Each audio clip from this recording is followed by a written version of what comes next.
Which prehistoric animals would be best in ancient warfare? From theropod dinosaurs to monstertooth dolphins to hyaenodonts the size of polar bears, we'll discuss how ancient militaries could have utilized prehistoric animals to wage battles for dominance.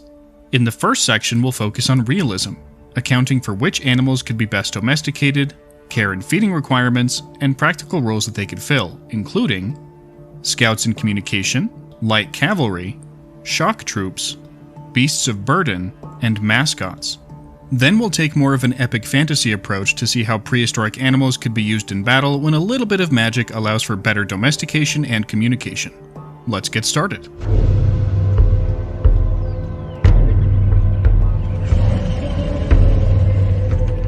We should begin by giving a brief summary of how some animals have been used in warfare within our own timeline, which is in fact the bad timeline if the lack of living tyrannosaurs wasn't enough of a clue.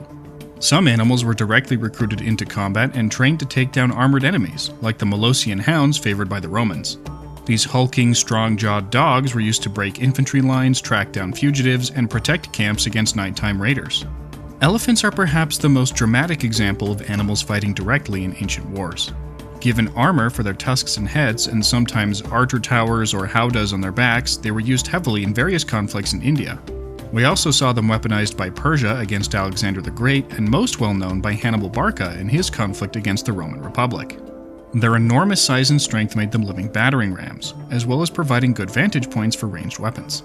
But crushing enemies underfoot is far from the only way to utilize animals in a war. Some birds, like homing pigeons, have powerful navigational instincts that allow them to be used like a back-and-forth slingshot to deliver messages, and were serving such purposes as far back as ancient Egypt. Camels are steeds perfect for navigating desert terrain given their long strides, wide feet, and ability to go for long periods without fresh water. Pigs served as a hard counter to elephant cavalry when they were covered in pitch, lit on fire, and sent squealing at the enemy during the siege of Megara. That terrified the elephants and caused them to trample their own troops. All these are fascinating, if brutal examples, but by far the most important animal in terms of human warfare is the horse. Friends, steeds, and fierce fighters, horses shine thanks to their combination of speed, endurance, muscle power, herbivorous diet, and trainability. It was through the virtues of the steppe horse archer that Genghis Khan ended up creating the biggest empire in human history after all. With these examples of antiquity in mind, let's dive into the prehistoric possibilities. Scouts and communication is up first. The obvious question is whether there were any prehistoric animals that had similar abilities to homing pigeons. Being able to send messages across hundreds of miles with high accuracy and speed is incredibly useful after all, and would be a game-changing advantage to any army lucky enough to have access to that kind of consistent information delivery. Magnetoreception, one of the principal techniques that homing pigeons use to find their way across vast distances, likely is an ancestral character in some formed vertebrates, given its frequent presence in fish, amphibians, reptiles, birds, and even some mammals. The oldest fossil evidence of magnetoreceptors is quite a bit younger, dated to 97 million years ago, or during the Cretaceous period. I would say mid-Cretaceous, but nothing about this time period was mid. Anyway. While homing pigeons may use the Earth's electromagnetic field to navigate back to their fixed home location, this sort of behavior is almost impossible to discern from the fossil record alone. Given how most volant bird species are capable of consistent navigation across thousands of miles, however, there's a good possibility that multiple prehistoric varieties were able to perform similar feats. Ancient migratory birds may be able to be trained to deliver messages to certain hardwired locations, allowing for armies to communicate across the borders of nations and even continents. Extinct varieties of corvids, which appeared about 17 million years ago, could likely be trained to perform similar functions, as well as to scout immediate areas for enemies and alert their handlers. The idea of doing something similar with small pterosaurs is intriguing. While their trainability is a complete unknown given the limit of the fossil record in relation to complex behavior and intelligence, one way to use them would be to paint predetermined signals on the underside of their leathery wings and set individual pterosaurs loose in a certain order. Making sure they flew the right direction would be the hard part. Another suggestion is to train prehistoric dolphins like the terrifying Encheilerrhiza to take out small boats and alert of enemy presence from far away, similar to how modern dolphins have been used in war. You could train Encheilerrhiza pods to follow your ships while at sea and use their sonar to scout surrounding areas for enemies, using trained click sequences to match specific outcomes, and receiving food rewards for accurate scouting events. How about light cavalry? From a pure practicality and flexibility perspective, horses are the best. No fighting force in history best demonstrates this point than the warriors of the Central Asian steppe, who used their short, hardy horses to conquer the largest empire the world had ever seen. But what prehistoric non-horse critters could do the best job of filling the niche that horses have for thousands of years of human warfare? Let's look at a few different options.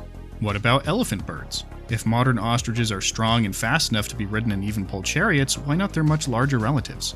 Apiornis maximus lived in Madagascar until as recently as 200 years ago, and stood nearly 3 meters or 10 feet tall at the head, weighing between 275 and 1,000 kilograms, or up to 2,200 pounds. That's on par with the very biggest workhorse breeds, so it's definitely rideable. Their powerful beaks and talons would make them formidable steeds, especially if you protected their neck and chest with lightweight armor. The issue is that elephant birds had poor eyesight and hearing, both factors that would contribute to battlefield panic and make training them difficult. I certainly wouldn't want to fight one, but I wouldn't want one on my team either. Far too chaotic. If a regular old cassowary can easily maul a human, I'd rather not be around for when a bird 10 times that size gets angry or confused. If camels were effective cavalry units in desert environments, even proving to be effective counters to horses thanks to their smell and appearance, perhaps we should consider the gigantic camel Titanotilopus. At up to 3.5 meters or 11.5 feet tall at the shoulder and weighing 2.5 tons, this monster camel would be able to eat up vast distances with its long strides and break enemy lines by itself. Based on how modern camels were used by ancient armies as steeds for archer pairs and even armored lancer units, Titanotilopus could become the cavalry corps for many a Native American war party, revolutionizing combat on the continent. Given their high endurance and speed, they'd also make excellent scouting animals in addition to devastating combat mounts. Intelligent social carnivores of reasonable size may also be on the docket. Just as selectively bred descendants of wolves were used in northern latitudes to pull dog sleds and similar things for nearly 8,000 years, perhaps certain tyrannosaur species could be bred and trained to perform similar functions.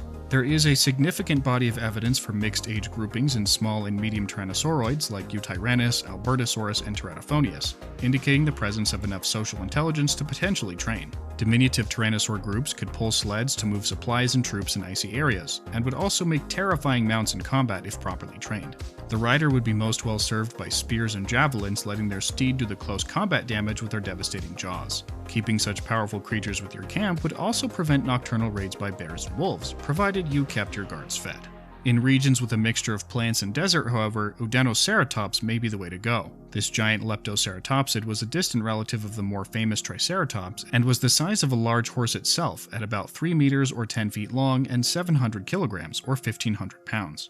Its toes were wide, giving it good purchase on sandy terrain, and its heavily armored skull would prevent it from frontal attacks. This herbivore would be fairly easy to feed, and its beak could easily slice through arms of both human enemies and their steeds. Small hadrosaurids and other neo-ornithopods could also make good light cavalry options, although nowhere near as fast as horses. They eat plants and are muscular enough to take care of themselves. The only difficulty is that you'd need to build specialized saddles to account for their incredibly tall neural spines, so for practicality's sake, Udanoceratops and Titanotilopus are better choices. On to shock troops, which, if I know my audience, are the reason why you clicked on this video. These are the heavy, high charisma, rip through the front lines for maximum initial damage animals. They're impractical to keep in huge amounts, but a small core of these can turn the tide of a battle, like war elephants in historical times. Saber-toothed cats are one example, specifically inspired by the story of Ramses II supposedly fighting alongside his pet lion. Trying to form regiments or any semblance of order with such individualistic animals is an exercise in futility, especially given how most Pleistocene cats don't seem to have strong evidence for group behavior like lions. But if you can raise one from infancy and train it properly, a 400-kilogram Smilodon or cave lion could make a valuable addition to a ruler's honor guard and claim its fair share of kills in an emergency. The same goes for giant bears like Arctodus simus and Arctotherium angustidens. We actually have a documented case of a brown bear named Wojtek that marched with, ate with, and even carried ammunition alongside human soldiers in a Polish regiment during World War II. So there's precedent for a young bear being able to operate on a friendly level with troops. Out of the two gigantic prehistoric bears, I'd pick Arctotherium to be part of my warband every time. It's nearly the same maximum size as Arctodus, about 1,200 kilograms, but eats more fruits and nuts in addition to meat, making it less likely to want to chomp down on my fellow soldiers. One of the most devastating types of prehistoric shock troops is giant ceratopsians like Triceratops and Torosaurus. They represent the living battering ram build, with their frills and thick skulls to protect their front sides and their horns and beaks to tear into whatever unfortunate creature is in front of them. Their backs are wide enough to easily put a saddle on, providing a seat for javelin throwers, lancers, or archers. Throw some barding on, and you've got a beast that can shatter infantry lines like a house of cards and stop looser formations from tightening at all. Especially if you focus on archer-ceratopsian pairs, which would be able to better counter skirmishers that don't keep tight ranks. An alternative use for ceratopsians would reflect how Hannibal, at the Battle of Ager Falernus, attached torches to the horns of oxen at night and let them loose to deceive his foes into thinking an army was on the move. That could cause significant damage to enemy infrastructure as well as lure them into ambushes.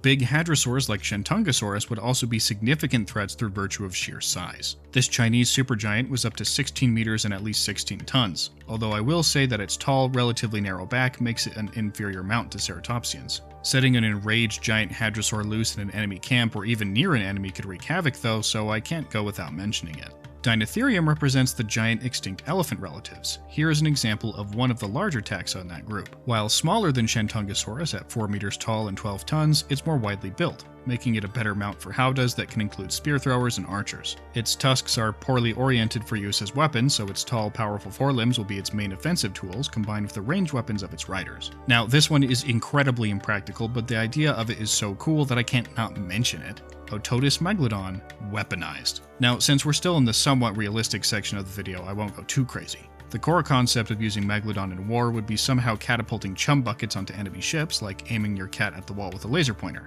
There's no real control here, or even the illusion of it, and it's honestly a terrible idea that can very easily go wrong. The same goes for using sauropod stampedes. If it's successful, you're flattening the enemy army with minimal losses on your side, and you might completely destroy their infrastructure if you're lucky, or unlucky if you wanted to seize their resources. On the flip side, if your enemies manage to scare the sauropods you sent their way, they might just turn around and crush you in turn. Megasauropods, if trainable, would be the equivalent of an absolutely gigantic attack dog. It's easily big enough to ride at over 1,000 kilograms max size and could crush most forms of armor within its jaws. They're like wargs from Lord of the Rings, but even bigger, and they actually existed 12 million years ago.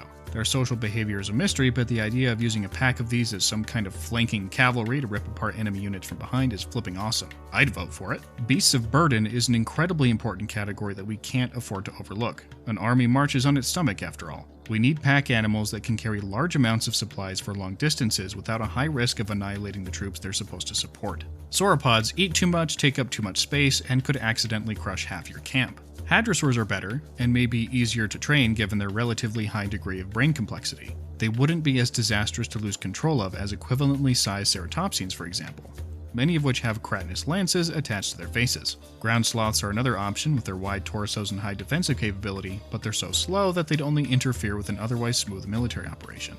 The best prehistoric beast of burden, my nerdy friends, is Lisovicia. This Polish super animal is not only the largest dinosaur ever, it is the largest non-mammalian synapsid known in the fossil record. Lisovicia was the size of an African bush elephant, with mass estimates between 5 to 7 metric tons. Its erect posture and wide feet give it a combination of walking efficiency and stability, letting it walk for long periods of time without tiring. Its wide back offers plenty of space to sling equipment and bags from, as well as saddles. And it's not like the animal can't defend itself, as Lisovicia was armed with an enormous beak, large and sharp enough to bite a human in half if it truly wanted to. But if you treat this big herbivore with care, it probably wouldn't aim that beak at you. Having access to such a steady, reliable, and powerful beast of burden would give the West Slavic tribes of the region a distinct advantage over their neighbors. Riders on Lisovicia could use bows to pick off raiders and wild animals. And if necessary, the Lisovicia's mount itself could deal significant damage to malcontents. Anyways, a little fun fact before we move on. Did you know Lisovicia is closer related to you and me than a T-Rex? Lisovicia are synapsids, while dinosaurs like the tyrant lizard king are sauropsids. Synapsids and mammals being much closer related than synapsids and sauropsids. In fact, mammals are the only living member of the synapsid lineage. And one cool thing you can actually look at as a great example of this is the skull. Almost every living mammal, from horses to dogs to lions and humans, have a dipped-in temple, concaving inwards behind the eye. You can see it best here on the human skull. What I mean is, there's the eye socket here, and then the temple is caved in a little bit behind it. That is a trait from synapsids. For example, look at this reconstructed Lisovicia skull. There's the eye socket, and boom, a dipped-in temple. Anyways, thank you Vividen for having me on, and to any of my watchers, if I sound a little off, I am pretty sick while recording this, but it's Lisovicia. I had to get it done. Anyways, Vividen, back to you. Thanks for joining me, Goji Guy. Now for our final category, mascots. This section is inspired by the account of Wojtek the Brown Bear, who we mentioned earlier, and while Polish bears no close relation to Lisovicia. In this realism-based scenario, megatheropods, while automatically the first dinosaur most of us think of when it comes to ancient or medieval warfare use, are more of a hindrance than a help, at least in large numbers. Their diet of exclusively meat, especially when it's accompanied by instincts perfected for killing animals human size or larger, makes them liabilities. Training them to eat the corpses of your enemies may cause them to recognize all humans as food. So while their charisma and attack power are more than up for the job, fielding them in large numbers isn't practical. But having one or two of them as mascots could be worth it. I could see the chieftain of an Iberian tribe raising and taming a Torvosaurus, making sure it's well fed, and riding it into battle as both a status symbol and an armored linebreaker unit. Mapuche and Inca leaders could fight for control over Carcharodontosaur nesting grounds, viewing the ability to ride the flesh-eating giants as a sign of divine favor. And what could be more of a flex for a Lakota chieftain than to ride into battle on a Tyrannosaurus rex? This is another mirror of Ramses II reportedly having fought alongside his pet lion. These animals, while not at all practical in this setting in terms of large troop numbers, could absolutely kick butt and take names under the right circumstances, especially when it comes to shattering enemy formations and confidence. Give Genghis Khan a Tarbosaurus, Emperor Taizong a Zhusheng Tyrannus, Robert the Bruce the White Rock Spinosaurid, and Amenhotep a Spinosaurus. This is one category where the rule of cool does in fact rule. That brings us to part 2 of the video. Now that we've discussed the more realistic side of things, we can go absolutely copper-like crazy and embrace our collective inner child just a bit. We'll go through a few select categories, using a system that many of you astute viewers and our readers might recognize. In this epic fantasy setting, multiple civilizations from across Earth's history exist at the same time, coexisting with each other along with extinct animals from their area. The Mexica of central Mesoamerica. The city-states of Greece united into a Hellenic League. The Tang dynasty of China. Each human is born with a clear gem in their forehead that clarifies later in life, and the form their gem ultimately takes determines which type of prehistoric animal they can form a psychic partnership with. Forming a bond grants human-level intelligence to your chosen battle partner, which opens up endless strategic possibilities for the various civilizations that call this planet home. Let's cover some of those gem types as well as how their corresponding animals are used in warfare. Obsidian gives you the ability to bond with the dromaeosaur. The most effective utilization of this group is seen in the Mexica raptorback elite, which are descendants of northern peoples who brought raptors with them during their migration south from the legendary city of Aztlan. They form packs of 20, and in times of significant conflict joined with 19 other packs to form high packs of 400 bonding pairs. They wear light, flexible white cotton armor and specialize in using the maquis and spear. Elites wear black cotton to mark their exceptional skill in battle. Blood garnets let you bond with most carnosaurs, known in the Extinction universe as rippers. This is a very diverse group and so comes with an enormous degree of strategic variability. Carthage, a city and now nation in northern Africa, is a world power, partially thanks to their exceptional maritime trade network and partially due to their near monopoly on heavy Carcharodontosaurus units. A few dozen 8-ton blade jaw rippers, as they're known, can tear through an army, but the mere threat of their presence is often enough to deter potential threats. Amethysts provide a bond with ornithopods, or crestbills. These are nearly ubiquitous pack animals accompanying every military venture in large numbers, but that's not the true reason why they're so useful. Crestbill bonders gain the ability to accelerate natural healing processes, making them on-demand medics that can keep soldiers and animals fighting far longer than would be normally possible. Unbonded crestbills are also bred in huge amounts and used as food for carnivorous troops. Black opal is the bonding gem of Tyrannosaurids, or Blood Kings. The smaller, faster varieties, like Nanotyrannus or Albertosaurus, are referred to as Lightning Blood Kings thanks to their usage as flanking cavalry that can scatter enemy forces before the battle even begins. That's a large contrast to the destroyer Blood Kings like Zhusheng Tyrannus and Tyrannosaurus, carnivorous behemoths that use their bone-crushing power to single-handedly break armies.